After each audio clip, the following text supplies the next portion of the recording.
Well, hello there. I hope you're all well, you amazing, amazing, beautiful, beautiful people. That's right, you are beautiful, and I hope you know you are. This is what's commonly known as the midweek hump, and we're going to be doing a live tonight. And what we're going to be doing in tonight's live is we're going to be going back, and we're going to be talking amongst ourselves. This is going to be full backwards and forwards between you and I, talking about things that had come up early on, and whether now they make more sense, whether there's things that have happened that make you look right back at the start and say, that makes sense. And we're going to be talking about one of those things right now. Now, we have spoken over the last few days, and we've touched on the fact that Ethan Chapman's mum had potentially said about 2 a.m. and the importance of 2 a.m. We know that Kathy Mabbitt had come out and said that these murders happened sometime between, some people say 2 and 3, some people say 2 and 4, but ultimately this 2 a.m. has always been something that's cropped up. We've spoken about the timeline around the Idaho 4 case and how we struggle to fit Brian Kohberger into the timeline unless you consider an eyewitness account and camera information that is simply incomplete. If you don't believe it's incomplete, I suggest you go to the link down below in the in this video's description. That will take you to a comprehensive video from Get a Clue that looks at specifically the journey of this white Hyundai Elantra that they are claiming is Brian Kohberger's. Now, is there potential that later on down the line in the court case itself that there will be all of these missing things added and it will all make a complete puzzle, not just this puzzle we have currently that's got the outside edges all completed, but the middle bit missing? Of course there is. Many people, however, feel that we have it all. People still, to this day, will turn around and say, but we've got the car. We've got Brian Kohberger's car there. We know it. Look at the PCA. The PCA is bollocks. Okay? The PCA is incomplete, is rubbish. And as it stands, the PCA doesn't make sense. It simply doesn't make sense. It places Brian's car in places that would mean it shouldn't be had it have come from where they're claiming it come from. And again, if you head down into the description and follow that link, that will explain that fully. It's a 30-minute long video, but it proves that not only is the PCA inaccurate, but potentially it's exculpatory unless they have other stuff. But look, we're talking about 2 a.m. And I'm going to go back to the start. And we're talking about someone who was seen running away from 1122 King Road. This was supposedly a female that had been caught on a camera. Now, this was a camera that was set up by a group of students from the University of Idaho. And I bet you've forgotten about that camera, haven't you? Now, is this camera true? Is this real? We don't 100% know. I know because this was right at the very start of this case. This is before we got into Brian Kohberger. This was posted, on the 23rd of November.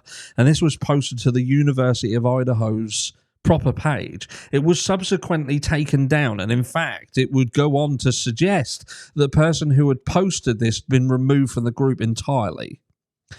But it says, I just found out my remote photography group has video from a tripod that was stationed behind the house. It recorded from 8 p.m. to 8 a.m. and shows a woman running from the side of the house as a truck entered the driveway. She ran away from the house and right by our tripod at approximately, almost, but not completely accurate or exact, roughly 2 a.m. A group member removed the tripod, and I don't know who now has the video. It is the group's right to not disclose why we record, but we would send in recordings in special circumstances. Some people have wondered whether they're astrophotographers or anything like that. Bit strange if they're astrophotographers, bearing in mind it's the sky that the camera would be pointing at. But anyway, maybe it's just monitoring behaviors in the area, perhaps, to do studies. Who knows? But ultimately, if you believe that there is any honesty, accuracy in this statement, then this would suggest that there was another camera set up. And that camera picked up somebody running away from that property. Now, we have been led to believe, and we've said this multiple times, that there is exculpatory evidence potentially surrounding Bethany Funk and her experience that was her own experience. You know, it was what she had, seen or heard, what she had lived that night, and hers alone. Now, was it her that was seen running away from the property? Was something going on at this property and certain members inside this house left to be safe? A truck pulling into the car park. Remember on the Linda Lane footage, we clearly see this truck. Well, I'm saying this truck, a truck that matches this vague description in here. But what I'm saying is we've struggled and struggled and struggled with this timeline. This seeing Brian Koberger's apparent car at 4:04. Xana Canodal being on her phone on TikTok potentially at, 4:12? And then the car being seen speeding away at 4:20. Meaning this person probably left this house at, say, 4:18. They didn't enter it until maybe 4:06, maybe approximately 10 minutes. And that's being fucking generous to say that they would leave the car, approach the house, get into the house, navigate around the house, do what needed to be done in this silent, stealthy, quick fashion, and get themselves in a situation where they're not going to drag any evidence out of the house into their vehicle and get away. But you open up that time frame and you open up a vast amount of other possibilities, potentials. And this here to say that at 2 a.m., some female was seen running away from that property. And we have two surviving roommates who are both female. One has been accounted for, rarely. She is now a witness for the prosecution, potentially. She was certainly a witness for Moscow PD, eventually, because originally she weren't, but eventually she was. And Bethany Funk, who we've just not heard anything from. We've not heard any account of her experiences.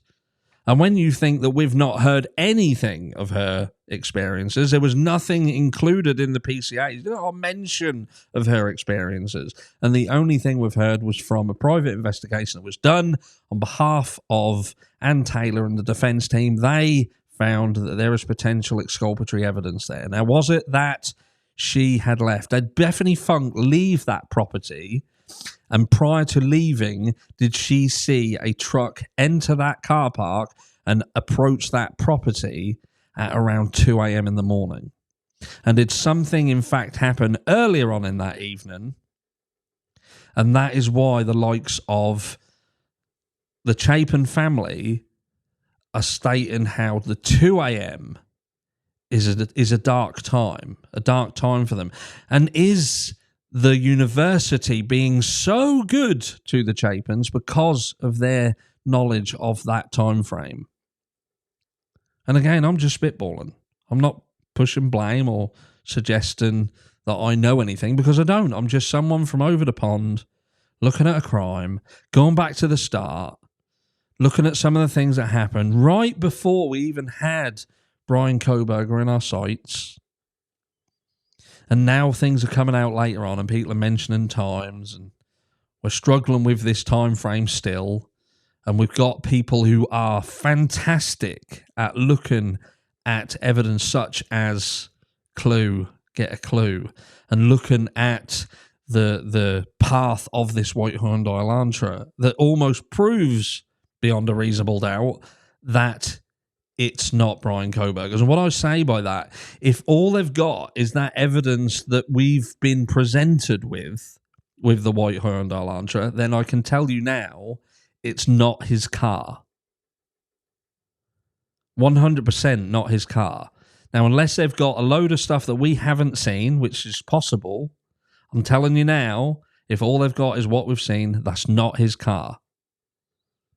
And if that's not his car, then this has been more about bringing this crime that happened here and putting it here, because if you put it here, then this person becomes joined up with this. Whereas if you leave it over here, there's disjointed and this person is no longer viable. And then you've got an ongoing investigation, a costly investigation that potentially brings the reputation of this entity that is the University of Idaho into question. And then you've got a problem.